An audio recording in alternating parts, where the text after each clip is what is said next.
Hello and welcome to our webcast for November 15, 2019. My name is Christian Debré and this is Amy Asbrook here of Toujours Vivant, director of Toujours Vivant Not Dead Yet. Hi. And this is Kelly. Okay. Yeah. Toujours Vivant Not Dead Yet is a non-religious organization by and for people with disability and our allies. We believe that the choice to die is not free as long as old, ill, and disabled people don't have a free choice in where and how they live, and that must change. Today's topics: what is a QALY here, and why should you care? Second subject is announcement special webcast December 6th. So Amy will help us through those subjects. Okay. So I will take Take the the QALY. Take the QALY. Yeah. Okay. So this is a QALY. It's a cat. She has nothing to do with our webcast topic, except that her name sounds like the acronym for our topic, which is Quality Adjusted Life Years, or QALYs. But you probably not know her more than the other QALY. Right. Exactly.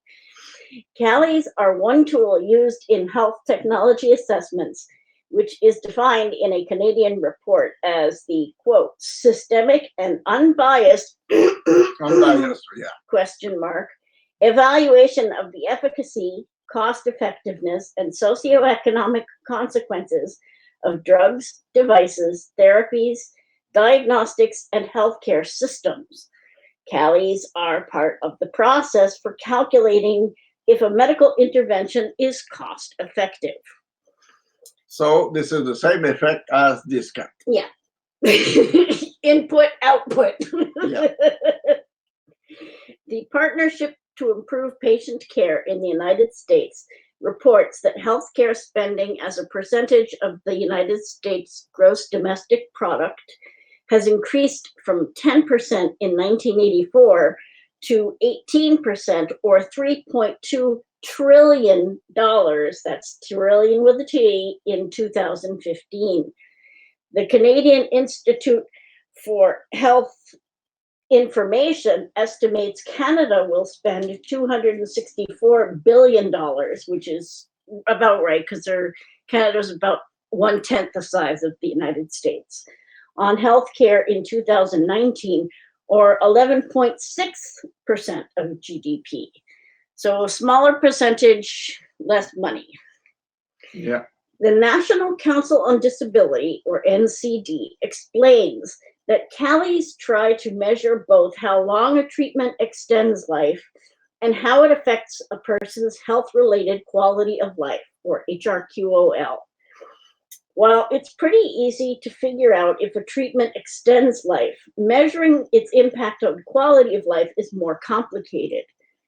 Health-related quality of life can include individual factors like mood, energy, disease, fitness, health risks, and income, plus social factors like indoor air pollution, flu severity, accessibility, availability of disability services and supports, and workplace safety, just to name a few.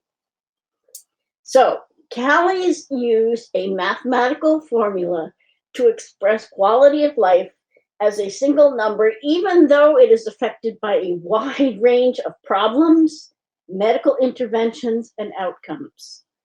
So, Probably with the same success as discount. right, right. She has fewer toes.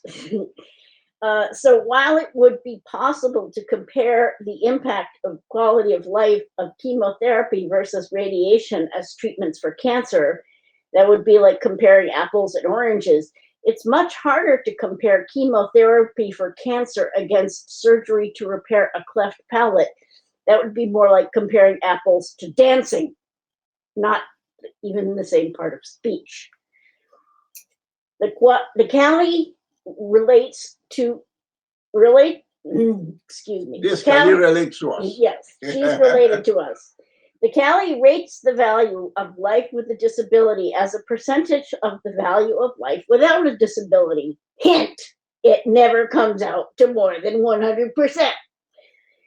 The calculation assumes that a year in perfect health, assigned a value of 1, is better than being dead, which is given a value of 0, which is kind of a no-brainer. Kind of logic, yeah. Yeah, this makes it. What do you think of it, Kelly? She's purring, so that's good. That's supposed to be good. It's in figuring the points in between 0 and 1 where things get messy. QALYs usually evaluate the worth of life with a disability based on the preferences of people from the general non-disabled population. So they ask questions like, would you rather have 2 years of being blind or 1 year of perfect health? Questions. Did you prefer to eat a cat or a bird? Yeah. Okay, so National Council on Disability points out 3 main ethical problems with applying QALYs to people with disabilities. 1, that disability may not actually reduce quality of life. Really? Yeah. 2, that QALYs discriminate against people with disabilities. And 3, that QALYs fail to account for differences between what patients with the same conditions might value. So 2 people with the same condition, one person might want more time, the other person might want a better quality of life. QALYs based on non-disabled preferences don't take into account how adjusting to living with a disability affects a person's feelings about their quality of life. Yeah. That's pretty typical. QALYs also place greater emphasis on procedures that restore or maintain perfect health. Because people with disabilities or chronic conditions are seen as having a lower potential for health, treatments that extend their lives or improve their quality of life result in fewer QALYs than the same treatments given to a non-disabled person, even if the treatment provides an equal benefit. So if you're talking palliative care for a person who doesn't have a disability, so, just pain relief for somebody who doesn't have a disabling condition, that might have exactly the same impact as pain relief for a person who does have a disability, but it would get a higher score because the person doesn't have a disability. Also, because QALY formulas often include average life expectancy, and many disabling conditions reduce the number of years people live, people with disabilities and older people will get a lower QALY score for the drug or treatment they need. And there are many different scales used to calculate a QALY that can produce a wide variety of results.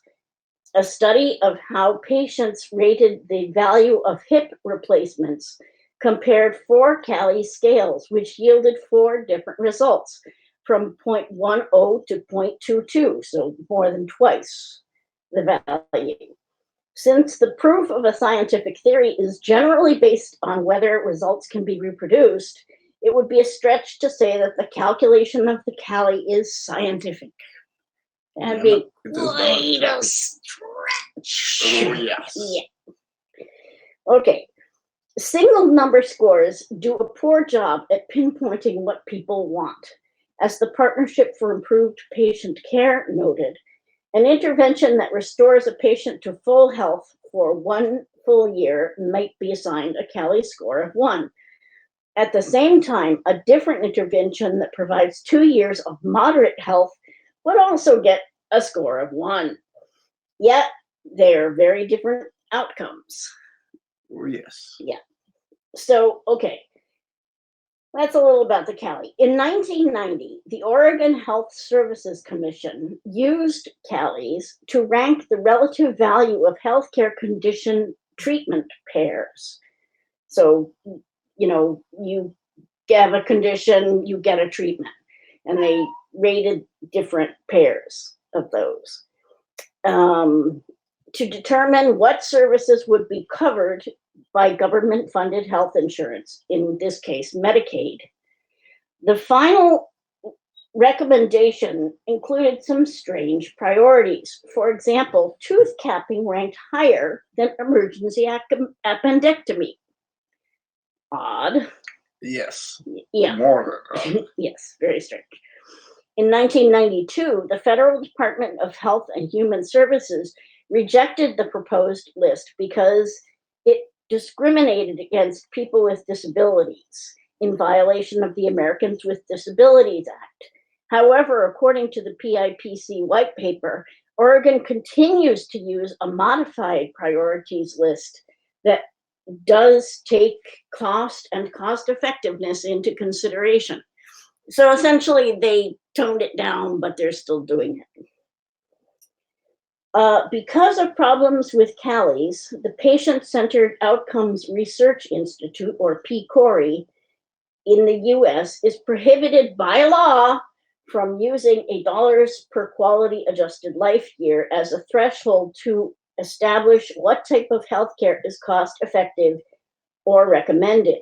But it doesn't mean that they could not use any other comparison. Yeah, they could use other metrics, but not financial. The law that prohibits using QALYs is the Affordable Care Act, also known as Obamacare. So that was one little side benefit of Obamacare that most people don't know about, and I didn't know about at all. The United Kingdom's National Institute for Health and Care Excellence, also known as NICE, That's nice. uses a QALY-based system. The NCD notes that health outcomes for people with some chronic illnesses and disabilities, such as lung cancer, are notably worse in the United Kingdom than in the United States. France's National Authority for Health, Haute Autorité de Santé, also uses a cost-utility analysis and QALYs to evaluate healthcare spending. So it's widespread. Yes, in major European countries. Information about the use of QALYs in Canada isn't easy to find. A search of the website of the Canadian Institute for Health Information turned up only one document that mentioned QALYs, even though the leading organization that evaluates drug, medical services, and devices uses QALYs in their evaluation process. Okay. So that was pretty surprising. I was thinking, what, am I using the wrong term? Anyway, it was surprising. In Canada, where each province manages its own healthcare system, there is no national standard. Several non-governmental organizations recommend policy on healthcare to provincial leaders. So, for example, the Canadian Agency for Drugs and Technology in Health, or CADTH, was established in 1989 and has become the leader in evaluating medications, health services, and technologies. The latest CADTH guidelines from 2017 calls for using QALYs in the measurement and valuation of health. A QALY is the recommended outcome to capture health effects when conducting a cost-utility analysis, says the guidelines. Wow. Yeah. The CADTH is part of a Pan-Canadian Health Technology Assessment Collaborative that includes Quebec's Institut National d'Excellence en Santé et Services Sociaux, Albert's, I'm thinking cats. I had a cat named Albert. Alberta's Institute for Health Economics, and Health Quality Ontario. These organizations use QALYs in determining what drugs, services, and devices will be offered by their provincial health services. So this is a really big and important subject. Oh, yes. quite sure it is. I just barely scratched the surface. And I really tried to not get into all the academic writing and formulas and stuff. It has all the ingredients that make a topic unpleasant to learn about: math, jargon, acronyms, detail, academic writing, government policy, information overload, discrimination, and large faceless organizations that no one ever heard of before. The takeaway message would be that there is a select group of people who are making decisions about what drugs or health services are covered. The people who develop these policies work for organizations that are not accountable to voters or the public. 2, most likely represent privileged positions in society, i.e. upper middle class white people. So everything to be transparent. Yeah. Oh yeah. Yes. Probably Democracy and transparency. Yeah. Probably don't know and maybe don't care that the methods they're using put disabled people and other minorities at a disadvantage. And finally, like our QALY. Yeah, she's a minority. 3 colored cats are a minority. And finally, they are making decisions that can have a life or death impact on us without our being aware. And we have provided a bunch of links for more information about measuring the economic value of healthcare. 10 or 11. 10 or 11. So. Actually, there are fewer in English because I needed to make up for the fact that I was using some English links on the French side. But there's still plenty of resources to look at. Okay, our second topic, announcement, special webcast, December 6th. Toujours Vivant, Not Dead Yet, is planning to present our December 6th webcast in the form of an online discussion using Zoom conferencing software. Great. Woo! Several events have conspired to prompt us to retry this innovation. Yeah, the first try was not so good. Yeah, well, it evolved. Yeah. The ruling of the Quebec Superior Court in the Truchon case, which declared that the reasonably foreseeable natural death eligibility criterion was unconstitutional. Parliament's plan to modify the medical assistance in dying statute to conform with the Truchon decision. The 5-year review of the MAID law, which may or may not happen, and will probably be limited because the first official MAID report isn't due out until March of next year. And if they're rewriting the law, they're probably going to say, oh, well, it doesn't make sense to evaluate the program if we're rewriting the law. Yeah. And finally, more cases reported in the media of problems with medical assistance in dying and other life-ending practices, like people being pressured to sign do not resuscitate orders. I was witness of one. Yeah. When we launched our webcast in 2013, we imagined it as an online discussion, but we've never had enough audience to make it happen that way. So we're trying again as a periodic event in hopes that with a few years experience and more than 400 English and French webcasts to draw on, we can create a supportive environment to talk about these very difficult situations.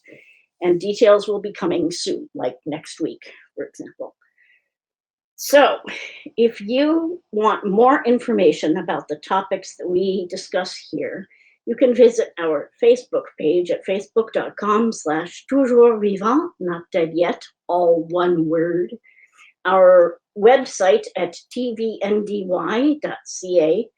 You can email us at info@tv-ndy.ca, or you can follow us on Twitter @TVNDY. Thanks to Christian for helping out. Thank you. Thanks to you for being there, and we will see you next time. Bye.